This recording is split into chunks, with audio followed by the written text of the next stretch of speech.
Hi, guys. Hopefully, everybody had a fantastic Christmas. We hope that you enjoyed it with family, enjoyed it with the people that you love, and that you got everything that you possibly could have wanted.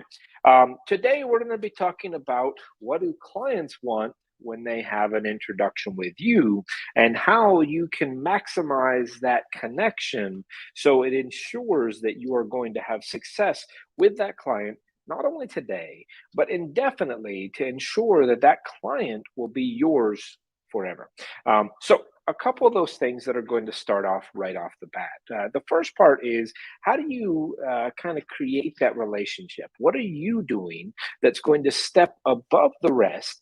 That when they call out to all these other real estate agents, or they fill out the online portals, or they fill out the Zillows, the Trulias, the Realtor.coms, and now they have 5 or 10 agents.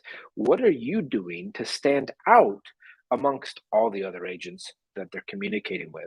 And these are the tools and resources that will make you be strong with that communication for that client. So, are you going to connect with them on a phone call prior to them going actually in a meeting with you? Are you actually giving them information before you're meeting with them? For instance, if you are showing a buyer client, are you going to send them out some information about that home to include maybe a CMA or possibly a cost analysis of that property before you ever actually even meet them in person? Or are you holding back that actual detailed information and just communicating with them and asking questions about what you're going to take care of whenever you actually meet with them? So these are the questions that you kind of have to answer. Now, a couple tools of the trade that we've used that are very successful in this is identifying a very strong RPR report. So RPR shows you an approximation of what the mortgage is on a property. So as a buyer walking into a property, understanding what the seller may owe on that property can give a very strong relationship build with the agent before you ever actually go out and meet them at the property, because it's shown that you've gone above and beyond to find out some details about that specific property rather than just hoping and praying when you show up. The other thing is how many buyers agents out there right now are creating a presentation, either a pre-meeting presentation or an actual presentation that you discuss and that you unpack whenever you meet with a client. These are things that will assist in building that relationship, because once again, we are dealing in a business where it is very easy barrier of entry, meaning that agents can become agents very easily. So you have a lot of agents that jump into this business with an expectation of making a lot of money, but they may not necessarily be willing to put in the work. So if you can stand out above all the others, once again, this lead may have put in 4 or 5 entries into getting information. If you're one of those 5 entries, how are you going to make sure that you stand out? So one of those things that we also do, and this is on the selling side and the buying side, is we do a counseling interview. Now, this is a conversation with the buyer or the seller that talks to them about what are they looking for? What are their motivations? What are the things that they need in a home? Are they looking for specifics? Are they looking for a 3 bedroom, 2 bath? Are they looking for a VA type loan only? Are they looking for cash? Are they looking for investment? These are all questions that can come out in this buyer and seller counseling interview, because this allows for us to understand that client and get a few questions out. It also is designed, our seller and buyer interview is designed to also tell us what type of person this is. So all agents have been in a meeting where they meet with a client that knows more than they do, right? Or at least makes it seem as they know more than we do. So you have to be cautious with that type of client, because if you tell them that they are wrong or you contradict them, then that can lead to a bad relationship that we talked about a moment ago. So making sure that you work and can operate as a chameleon with each of your types of clients will benefit and assist you through this transaction. So once again, asking those motivation questions, finding out why they're moving.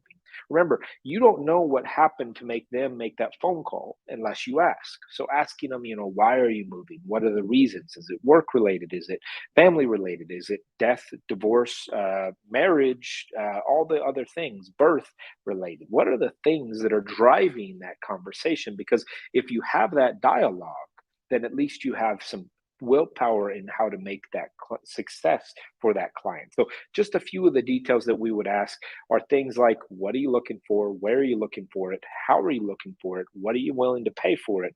And what are you using for financing? These are just a few basic questions. But it also comes down to understanding why some of those motivations come into play. For instance, if a person is moving because of work, why are they moving because of work? Did they get a new job?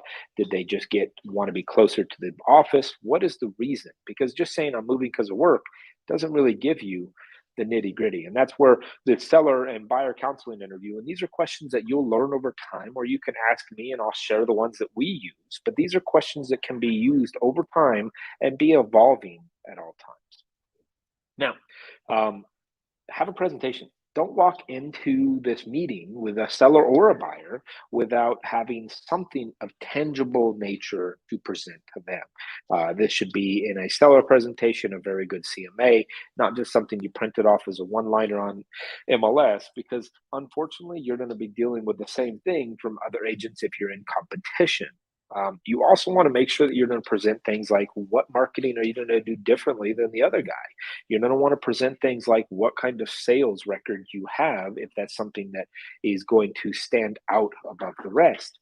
You're also going to have a conversation about, what do you feel that the buyer or the seller should be doing in this transaction, and giving them a sense of expectation as well. Because if you define that in that presentation initially, that's going to stand out and make sure that, once again, you're creating that relationship with the client.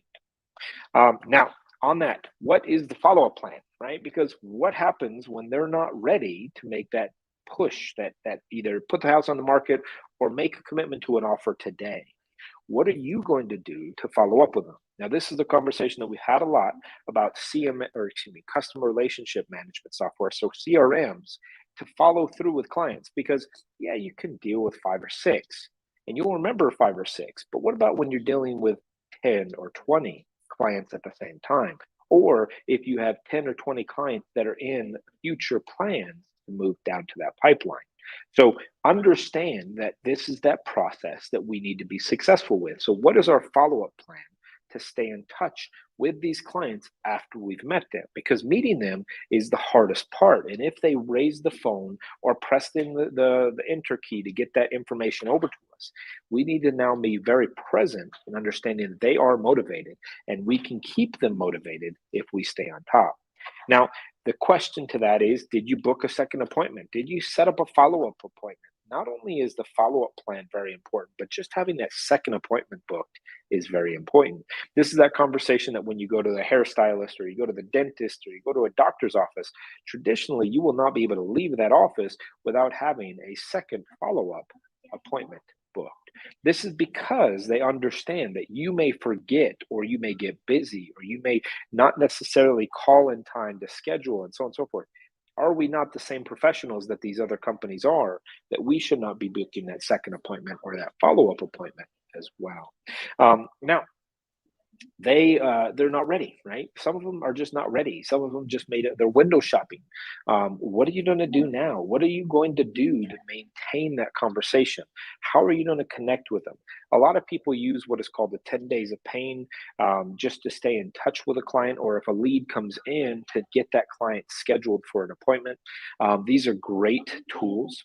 There's a million different variants of it. Just type in 10 days of pain into any Google search, and there will be different terms and different reasons and different connection points that you will find. We have one that's very strong and robust in how we go along in that process of reconnecting with this client after we may have met them, and making sure that they stay up. But the real key here is having something to follow up with you, to make sure you're following up with them. So this can be done through Google Calendar. This can be done through any calendar service, or it can be done through a CRM, or a mix of the two. Because what you need is to remember that when you told them that you would call back in 6 months, what is going to tell you in 6 months to give them a call back? And the question is, should you wait 6 months? And the answer to that is absolutely not. The rule of thumb is, if it's a long period of time, split it into fourths. So if they say 6 months, call them 1/4 of that time into that. So a month and a half, every month and a half, you're going to be giving them a call. If it's going to be a short period of time, just split it in half. So if they say, call me back next week, call them back in the middle of the week instead of the following week. Just make sure that you kind of keep in touch with them. And that way you make sure that you show that you're giving them value. Okay. Now, how are you going to track those follow-ups? And I apologize, I spelled that wrong. I'm looking at it right now. But how are you going to track those follow-ups? What are you going to do to maintain follow through and follow up throughout the process? How are you going to maintain the connections through text messages, through emails, through a calendar, through a CRM? What are you using that is actually going to make sure that you have something to follow through with this individual? Because saying you're going to do it, setting a plan to doing it, those things are all great. But if you don't actually follow through with it and make sure that it's being done through tracking, then it's not being done. Is the true answer. Okay. Now, this next one is do you have a pipeline or do you have a funnel? And I apologize once again, this doesn't have spell check. And without spell check, I am horrible. Does it have a pipeline or does it have a funnel? A pipeline is something that moves through, right? So you have a client over on this side that's going to start and they're just going to move through the pipeline. But once they go through your section of pipeline, guess what happens? They just disappear. Right? Whereas a funnel, you stick them in at the top and you slowly work them down to the bottom where they come out, and now they're your client, full-fledged, contracted, and ready to move forward with closing. So do you want a funnel or do you want a pipeline? I believe that you want a little bit of both, because a pipeline is designed to get the process from one stage to another, whereas a funnel just feeds into a pipeline. So remembering that using these two tools and two terms will identify where you're putting a client in. Are you putting them into the pipeline or are you putting them into the funnel? Which one is actually going to be better for that client specifically? Because sometimes people raise their hand and they say they're ready. That's okay. That works too. But sometimes people say, I'm not ready and I need to be cultivated. I need to be warmed up. I need to be maintained. I need to be motivated to continue through this process. Oftentimes, I say that real estate agents are not salespeople, but they are simply facilitators to the process of getting a client from start to finish. Now, the question is how long is that start to finish? And that's what you have to answer for each and every single client. Now, you should set those, your sold clients are one thing that I think gets left behind a lot, and that's that pipeline. They move out of our pipeline spectrum and we don't take care of it anymore. But you got to remember, what are you going to do with that client to keep them eventually referring back other clients? So this is the conversation of that sphere of influence, or creating a sphere of influence through potentially clients that you've sold in the past. What are you going to do? Oftentimes, abandoned buyers are one of the greatest resources for new agents to find business, because abandoned buyers are so prevalent in the market. The agent gets their check and they never call the client again. You have to understand that this client has the potential to supply, on average, up to 3 additional clients to you over the course of the next year. So what are you going to put in action to make sure that they're generating those people back to you? 1, make sure you do a follow-up. 2, make sure that you're connecting with them on a regular basis, following up with if they have terms of issues or concerns with the property, any of these things. Make sure that you become a part of that home through the relationship that you built throughout the transaction. It never ceases to fail, and I've done this as well, as I have a great rapport, a great relationship built throughout the transaction. But the moment we close, I forget that that client now has a tremendous amount of potential to help me through the rest of my business career.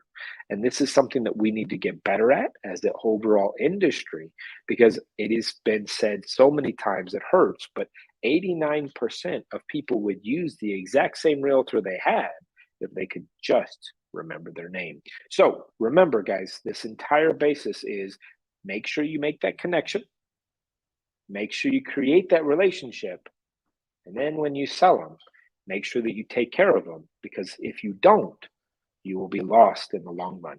Guys, thank you for your time. I appreciate every one of you that tunes in on a regular basis. Remember that we have our Tea with Andrew series and our Kent and Andrew Fundamental series, both on Wednesday and on Thursday. Wednesday is at 3 o'clock Mountain Time, and Thursday is at 2 o'clock Mountain time. Guys, we appreciate you. Hope that you are doing great after this holiday season. Remember, if you haven't set up a goal planning session yet, you need to make sure that you get with a mentor, a colleague, call me. I'll sit down with you and go through a goal planning session so we're all successful on how we move forward. Guys, have a great day. Remember, 2022 is starting in just a few more days, so make sure you're ready for it by keeping those clients taken care of. See you guys later.